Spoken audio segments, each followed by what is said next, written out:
Ok, ekipa, dakle, nastavljamo naše predavanje kako se riješiti stresa, govorimo na temu kako se riješiti straha i danas završavamo ukratko. Dakle, osnovno su 2 Kristove zapovjede koje ćemo malo spomenuti i vidjet ćemo u stvari kako nam one mogu pomoći da se riješimo straha. Rekli smo, strah može utjecati na ljude, ali tako i fizički i psihički, ali Bog nam nije dao duha straha, nego duha snage, ljubavi i zdravog razuma. Amen. I ne trebamo biti robovi straha. I stali smo kod zapovjedi bdijte i molite. Krist je rekao bdijte i molite da ne padnete u napast. Strah vam je rezultat neuspjeha. Ivane, sad učim i vidim da je to nastavak, kao što te govoriš. Strah je rezultat neuspjeha u bdjenju i molitvi. Dakle, kad se mi maknemo od molitve i bdjenja i općenito posvećenja, dolaze razne brige i strahovi. Znate, mi se nakon 50 godina pitamo, kako će ja sad ove godine, šta će biti sa mnom, a do sad smo živjeli dalje, vidite. Znači, svaki put kad se odmaknemo od Boga i živog odnosa, strah ponovno dolazi. I mi, crkvu, moramo bdjeti. Ne samo mi kao crkva, nego kao pojedinci, jer naš protivnik đavao ide okolo naokolo, svake godine, ne bi vjerovali, ne, kao ričući lav, čeka koga može prožeti, ne. I mi se njemu postojano dupiremo i s vjerom i sa pisanim otkrivenjima iz pisma. Je li tako? Znajući isto tako, znajući, ohrabrujući sebe, i znate šta, nemojte misliti ako imate nevolje i probleme da niste kršćani. To valjda znate, je li tako? Je li tako? Nekad sam ja jedini. Nisi ti jedini, možda neko nije to podijelio ili nije bi iskren s tomu da podijeli, ali ljudi imaju pritiske. Pogotovo što si bliže Kristu, imat ćeš više pritisaka. To je nešto što je normalno. Ali iste se nevolje događaju u životima naše kršćanske braće širom svijeta. Ali tako, Petar je rekao, budite trijezni, bdijte, protivnik vaš đavao, kao ričući lav, obilazi, tražeći koga da proždre. Oduprite mu se čvrsti u vjeri, znajući da iste patnje podnose vaša braća po svijetu. Jako je opasno reći ljudima, kad si u Kristu, nećeš više nikakvih problema imati. Nećeš se više s nijakim borbama nositi i sve će ti biti super. To može trajati neko vrijeme, može čovjek nešto fura i dođe u jednu realnost gdje kaže, pa čekaj, neko mi je rekao da nikakvih problema neće biti, da će sve biti super s Isusom, a ja imam nekakve borbe. Ohrabri se jer znaj da ti nisi jedini.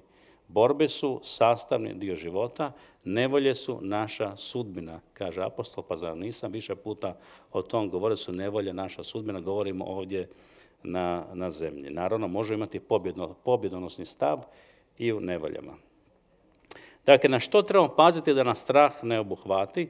Najvažniji uvjet na koji moramo paziti je naša ljubav prema Gospodinu Isusu Kristu. Ako mi izgubimo tu ljubav prema njemu i taj žar, mi ćemo biti ranjivi za sotonski napad, a potencijal velikih djela koje Bog može raditi kroz nas biti će uništen. Zato je moramo pažljivo tražiti i uništavati sve one male lisice u vinogradu, sve što uništava naš odnos s Bogom, trebamo to uništiti, odnosno boriti se protiv toga. Ko je pročitao Otkrivenje 3. pogled 14. stih do 22. Bih htio neko pročitati. Pogledajte Laodicejsku crkvu.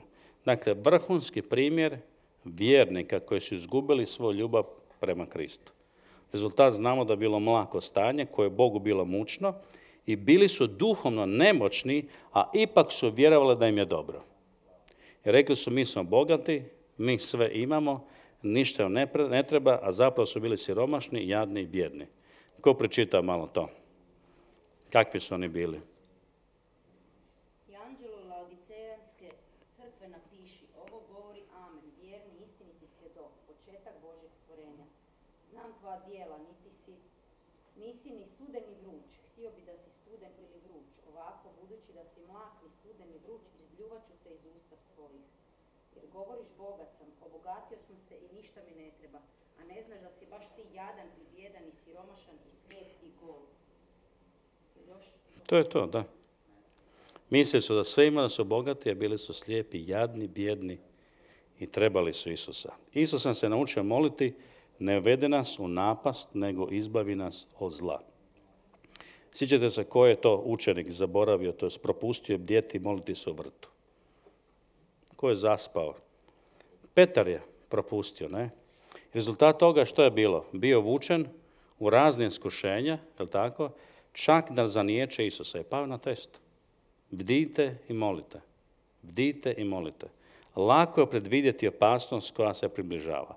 Zato nama je potrebna ne samo pomoć od Krista, nego pomoć od subraća, da se mi hrabrimo jedan sa drugim. Tako već došli danas ovoga, već je da se ohrabrite, je tako? Sami možemo nešto, ali ne možemo bez drugih. Kad smo zajedno, lakše je. Kaže pisac Hebrejima da se hrabrimo međusobno svaki dan, dok se još zove ono danas, da ne otvrdnemo tko od vas za vodljivošću grijeha. Moramo se ohrabriti da ustrajemo do kraja. Jučer bio utorak, ja se već pogubio. Jučer smo imali pogreb. Kad sam govorio, bilo je dosta to tužno. Ako znate sestru Mariju Kovačević, ona je davno, vi koji ste bili u Branimirovoj, i pomogla je puno crkvi, ne? I njezin hod je otišao možda malo dalje od crkve, završila u psihijatriji, bilo je puno godina bolesna, umrla je. I onda je bio pogreb. Bila je ona, bilo je bez jednog cvijeta, bio je u stvari jedan cvijet i bilo su 4 ljudi, ne? Ali ja sam tamo stajao, malo sam zaplakao, sam mislio, pa dobro u stvari, evo kako je započelo, jako pastor sam bio, nisam bio ponosan, sam rekao, pa lijepo je ispratiti nekoga do kraja. Ali moramo, ljudi moji, općenito istrčati utrku do kraja. Do kraja. Došli smo do kraja i hvala Bogu, patnje više nema, boli više nema, suze više nema. Amen. Bog briše sam suze i to je naš cilj. Ohrabrimo se, ljudi, da ne otvrdnimo. Ohrabrimo se u bdjenju molitvom, da nas ne uhvati strah i tjeskoba. Amen. Dakle, to je od jedno stvari, dakle, bdjeti moliti koja nam može pomoći da se riješimo straha. Sotona uhodi svakog vjernika, niste izuzetak, da vam nešto kažem, i onda čeka vaše slabosti. I uništit će one najslabije. Zato je vrlo bitno da smo zajedno i da pazimo i da potičemo na drugo, da se naša ljubav ne ohladi. Bio isto jedan misionar danas, započeo crkvu, zovu se Every Nation Church iz Južne Afrike, baš sam ga ohrabrio, rekao super, samo naprijed. Pa on rekao, kako mi u Hrvatskoj, on je primio da svi vole neke doktrine, ne? Rekao, gle, to ti je naša boljka, ali da se makneš od doktrina, ljubav prema Isusu. To kad ti zaista ljubiš Isusa, čak i te krive drine će se moći ispraviti. Ali ako se ljubav ohladi, ostaće nam samo doktrina. I samo će reći, ja ovo vjerujem, ovo ne vjerujem, ovo vjerujem, i mi smo ljudi gotovi. Šta će nam doktrina bez ljubavi i Božje prisutnosti? Naravno, ne umanjujem činjenicu da je vrlo bitno biti i zdrav. Sjetite se Petra, Krist mu rekao, bdi i moli da ne bi pao u napast.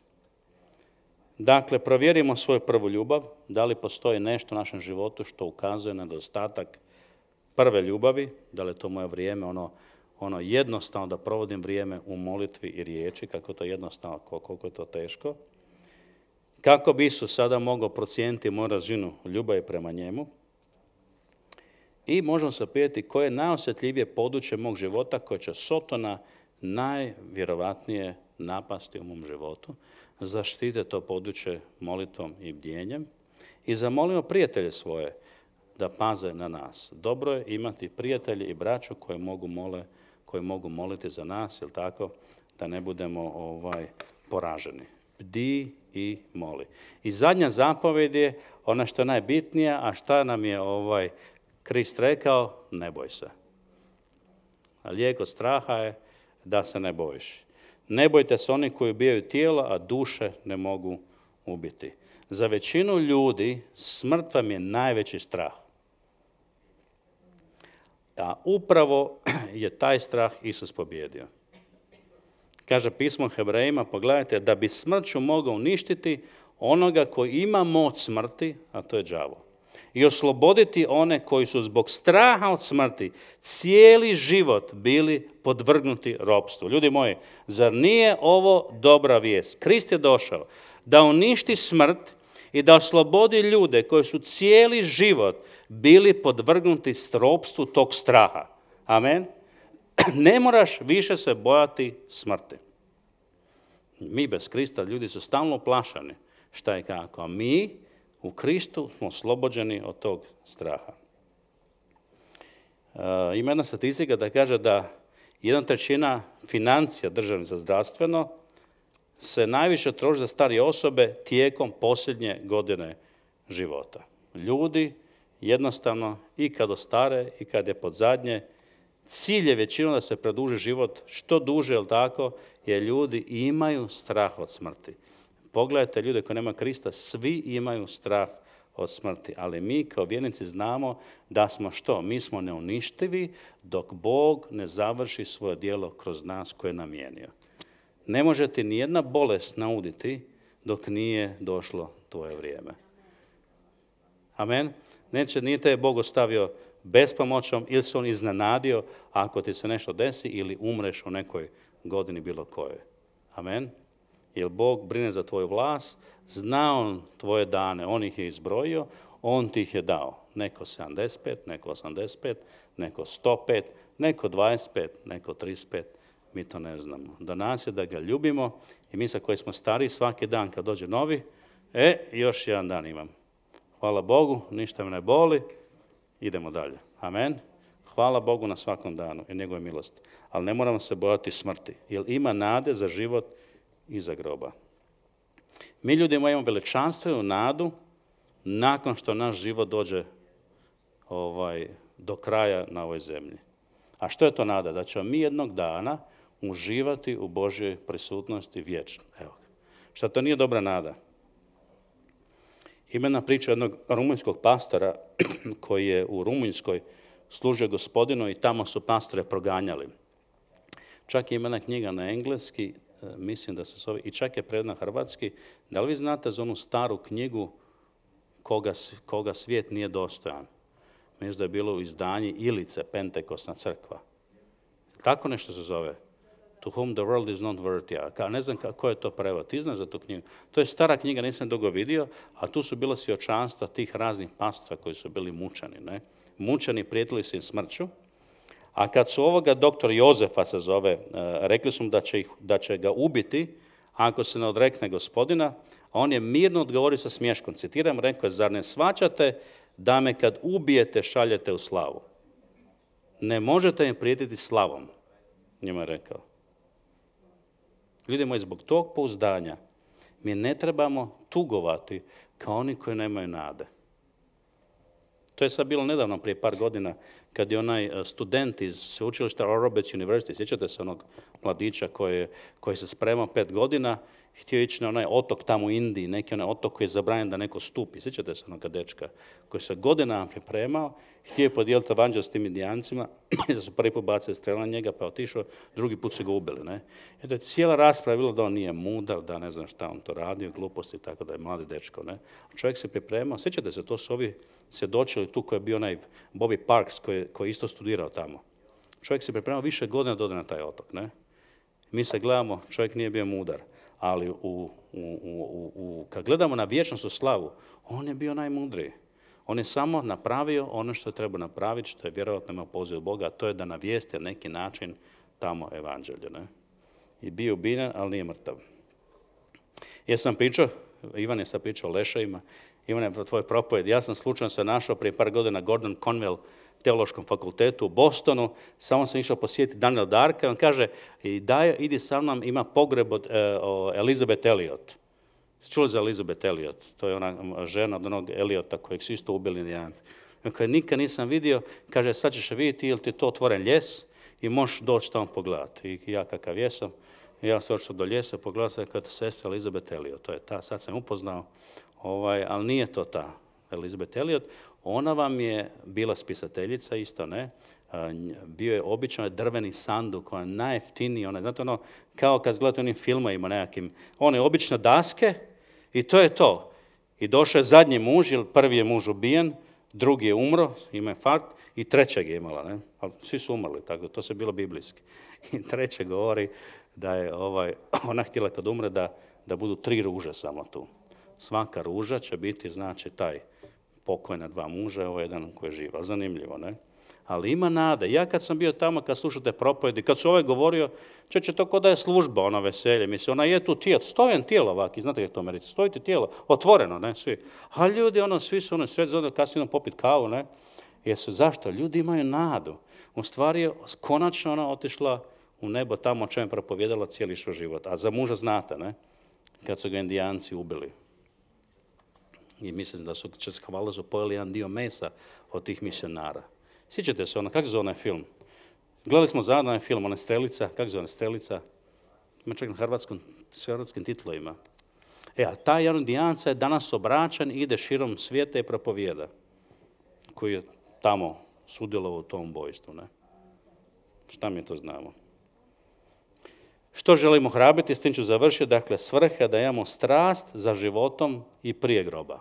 Ako znaš da ideš u vječnost, imaj strast za Božje djela. To što znači strast? Vodi što više ljudi prema Gospodinu, podučavaj ljude o njemu i to je strast i naša svrha. To je pogled koji je Pavao imao, njegova strast je bio poganski svijet, da ga dosegne sa Božjim kraljevstvom.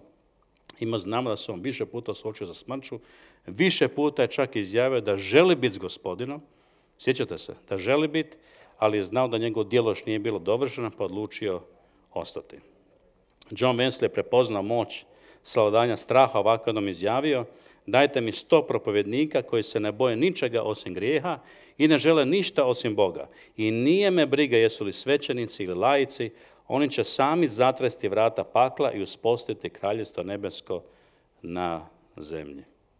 Da se radi samo na svjedočanstvo ovog za vrijeme diktatora Čaušeskova, kad su tog doktora Jozefa Pastora uhitili zbog propovijedanja evanđelja, kad mu ta otmičar zaprijetio smrću, on se nasmiješio i još nešto rekao. Kaže ovako: trebao bi ti znati da je tvoje vrhovno oružje ubijanje, a moje vrhovno oružje je umiranje.